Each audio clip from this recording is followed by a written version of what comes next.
We are entrusting the day and the endeavor to the Lord. Let's go. Welcome to my channel where I visit many good books but live in the Bible. My name is Augustine, and today I wanted to do the Booktube newbie tag. I saw Nikel's Nook do this, and I thought it would be a good way to share a little bit more about myself and to give you an idea of what you can expect from my channel. So without further ado, question number 1. Why did you start this channel?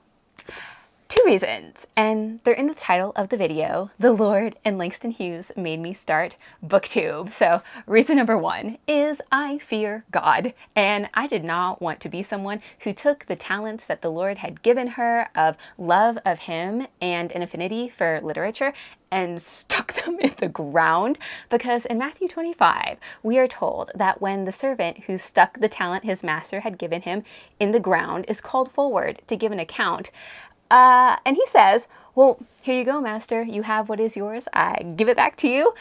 The master doesn't say, oh, yeah, thanks for keeping that safe. He's like, you wicked and disgraceful servant, be thrown into outer darkness where there is weeping and gnashing of teeth.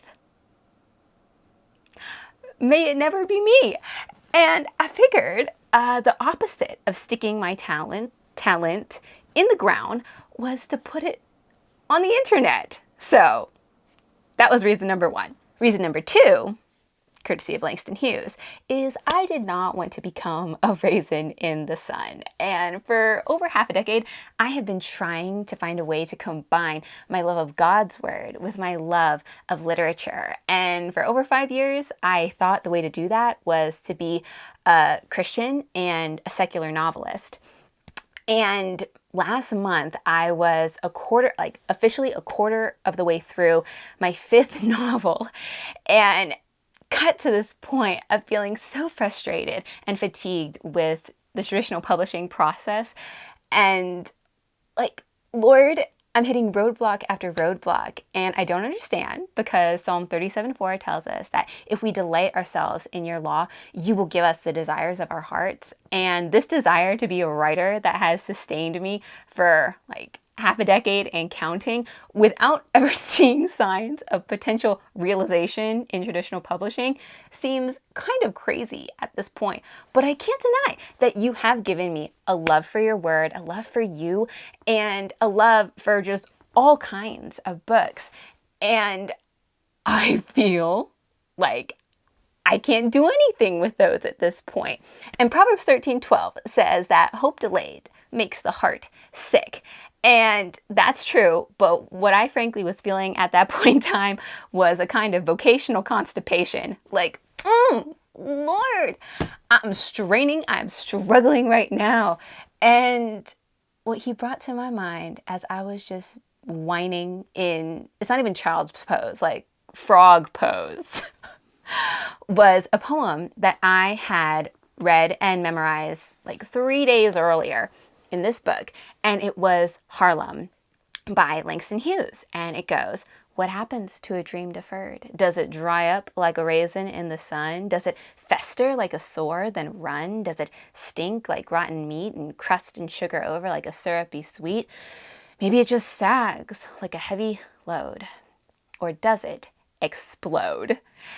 And I was like, Lord, I'm gonna explode. I'm just gonna go. I'm gonna go for it. You've given me this desire to be a witness for you and to be a storyteller. And okay, maybe it's not gonna be my stories that I tell, but I can talk about other stories as well. And I kid you not, I made the channel that night, and 2 days later, I was at Best Buy getting all this gear so that I could just go. And here we are now.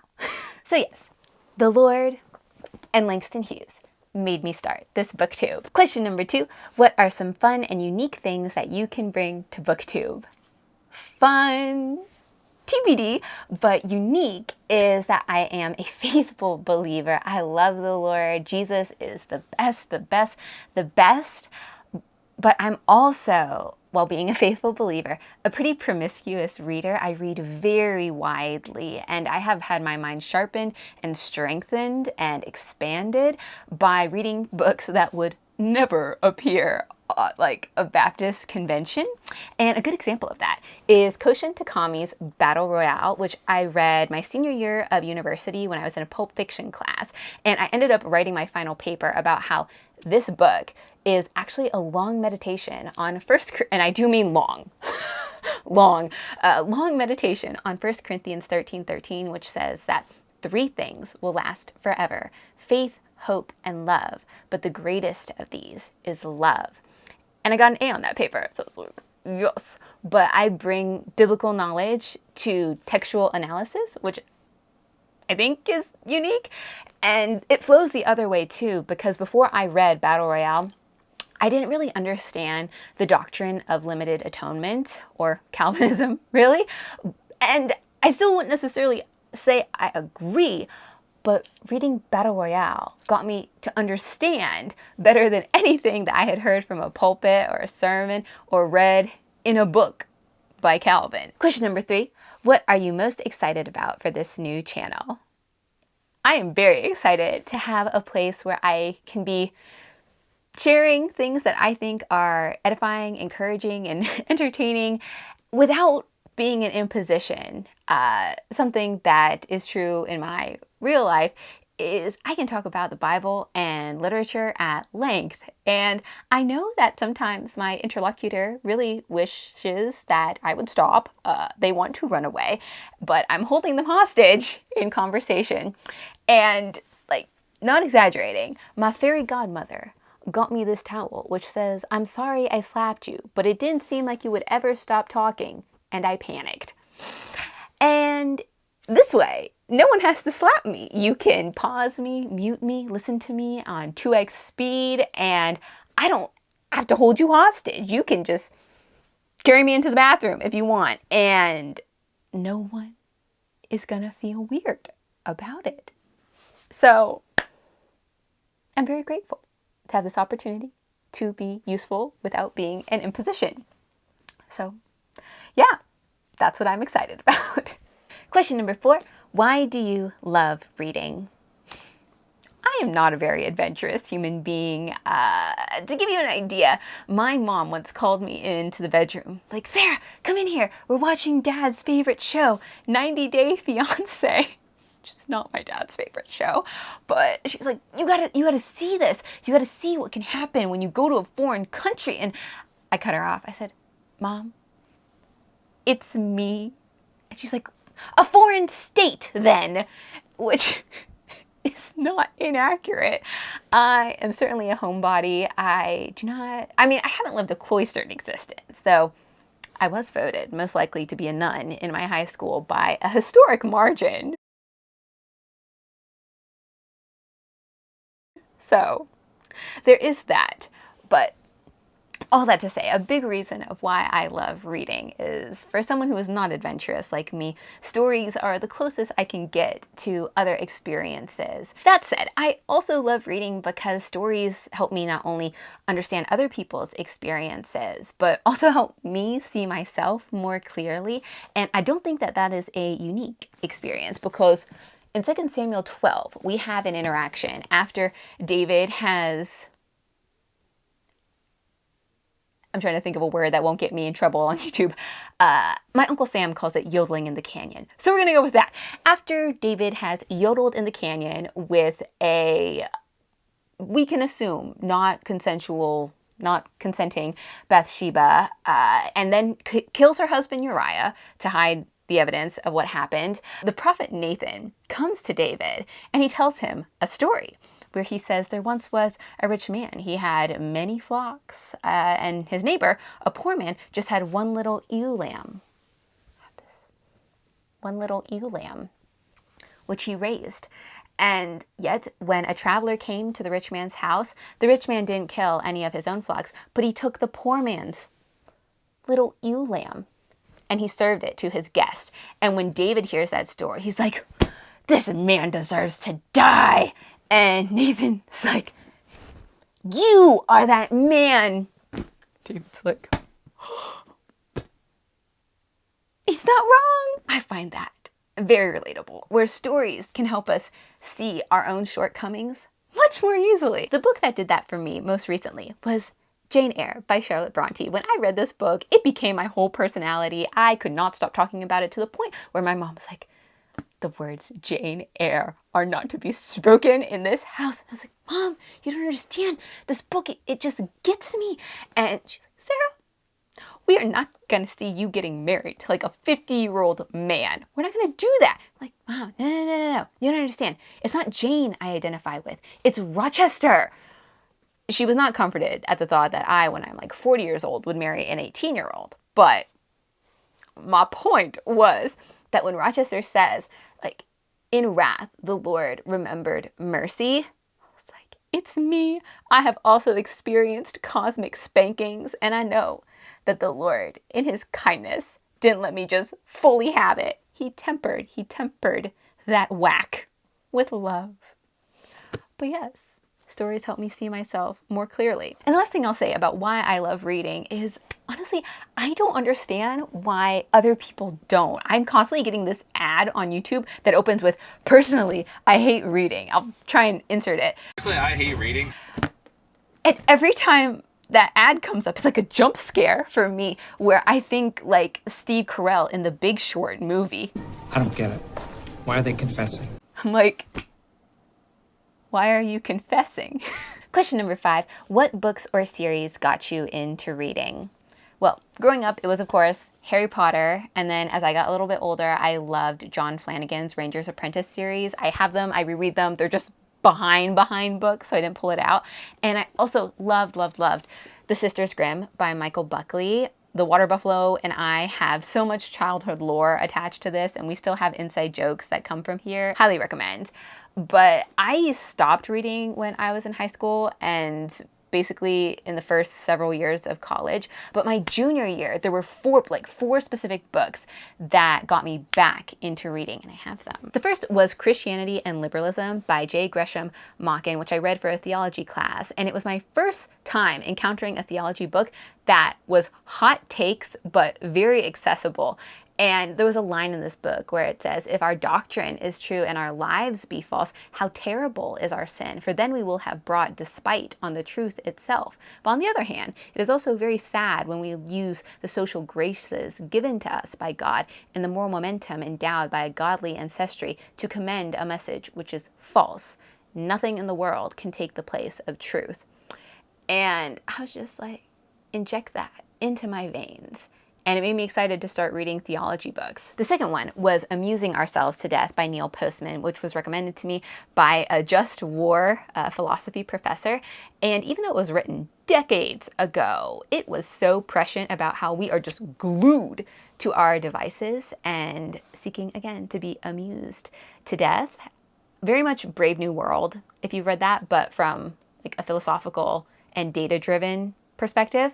And there was a line in here also that I have just held with me, because at the time I was thinking about applying to law school. I did eventually apply to law school, but there's a line in here that had always been in the back of my head where it says, a lawyer does not need to be wise. They need to be well briefed. Again, hot takes. Are you sensing a theme? I love hot takes. The third book was Augustine's Confessions, which I read for an Augustine class, and I loved it. And there was one particular portion of the book where Augustine is talking about the death of one of his friends, and this was before he became a Christian. And he says it was the misery that visited him then was because he had poured his soul upon the sand by loving someone as though they would never die. And then they died. And it got me to sit back and assess, where are the places where I seem to be pouring my soul upon the sand? And let me stop doing that.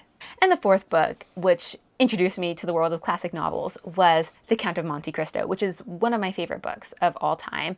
And again, sort of like Rochester, I very much related to Edmond Dantes, but I love the line in here when Mercedes asked him, why do you substitute yourself for Providence? And that question, it was as if it leapt off the page and spoke right to me. Like, Sarah, why are you substituting yourself for Providence? That is not your job. You get out of God's lane ASAP. Question number 6, what challenges do you think starting a Booktube channel will be the hardest to overcome? Well, this is not really something that I can overcome, but I have eye issues, and so looking at screens to edit videos, or frankly sometimes even reading, can be a little bit uncomfortable for me. I mean, ever since I went to an eye doctor, and I think I've had like 4 opinions on this at this point, they all said my eye, like I'm a cyclops, my eyes look as if they've been set up for glaucoma. And so I love reading. I want to keep doing it, but it is just always sort of in the back of my mind. And my mom and I saw the musical Hamilton over Easter, and there was that song, "Why do you write like you're running out of time?" And for me, it's like, why do you read like you're running out of time? I'm like, because I might like freaking go blind. Actually, but we were talking about, where is it? The Sisters Grimm, how the water buffalo and I have inside jokes about this. If you've read this series, you'll get this reference. But we've discussed how she, at some point for a birthday or Christmas, is going to get me a book in Braille with a note that says, "It's coming when you least expect it." So we can laugh about it now. I haven't always been able to laugh about it. In fact, I used to be really anxious about the fact that it felt like I was running out of time with my eyes. And it wasn't until I read, again, this same book that had Harlem, the Langston Hughes poem, in it, I came across a poem by John Milton, the man who wrote Paradise Lost. And it was about him going blind, about him in his early 40s completely losing his vision. I did not know that about him. I also did not know that he was a Protestant. I always assume creative Christians are like Catholic or Anglican, but he was a Protestant. And he went blind in his early 40s, and he wrote a poem. And I just say it to myself all the time when I get anxious about my eyes, because John Milton was a man who lived for reading and writing. And I relate, but this poem goes, "When I consider how my light is spent, ere half my days in this dark world and wide, and that one talent, which for me is death to hide, lodged with me useless, though my soul more bent to serve therewith my Maker, and present my true account, lest he returning chide. Doth God exact day labor, light denied? I fondly ask, but patience to prevent that murmur soon replies. God doth not need either man's works or his own gifts. Who best bear his mild yoke, they serve him best. His state is kingly, thousands at his bidding speed and post o'er land and ocean without rest. They also serve, who only stand and wait." And when I read that poem, it was like a great weight had been lifted off of me. Because I'm like, Lord, I'm grateful for my eyes. I'm grateful that I can read. But if I go the way of John Milton, if my light is spent, or have my days in this dark world and wide, you will still be glorified. And John Milton wrote Paradise Lost after he went blind. And there are a lot more aids for those that are visually impaired now than there were in the 1600s. So a great call has been established, but I would say that's probably my biggest challenge. Last question. Where do you read? My favorite place to read, as my family well knows, is the bathtub. It's like a time TARDIS in there. I read The Count of Monte Cristo in 4 baths, and I have a note in here where I write CBW. A book is a cold bath water book. If I just loved it so much that even though I was becoming a Sarasicle, I was not getting out of the bath. Though there are a couple books on these shelves that would show you I have baptized a couple of them. And you know, Baptist, so it was full immersion. So I love reading in the bath. And then where else? Not in the car, because I will puke, but like on an airplane or on the metro. Love having a good book with me, and I typically pick books that have some heft where I could use them to fend off an attack, maybe even a terrorist. Who knows? But you know, a good one, Infinite Jest. Like this will concuss a man. And so, good book to have on hand. Not great for your carry-on, but great for your peace of mind. But I would just like advice from the people. Has anyone discovered an ergonomic way of reading? Because when I'm just sitting around my house trying to read, a refrain that we will say to one another, my mother and I, is, I am not a shrimp. I am a human being. Because when I'm curled up with a book, or when she's curled up, it's not a good look. So if anyone has any suggestions for that, I am all ears. Thank you so much for taking the time. I hope that this video gave you a better idea of what I'm like, and also what you can expect from my channel going forward. And I hope that you will continue to join me as I visit many good books, but live in the Bible.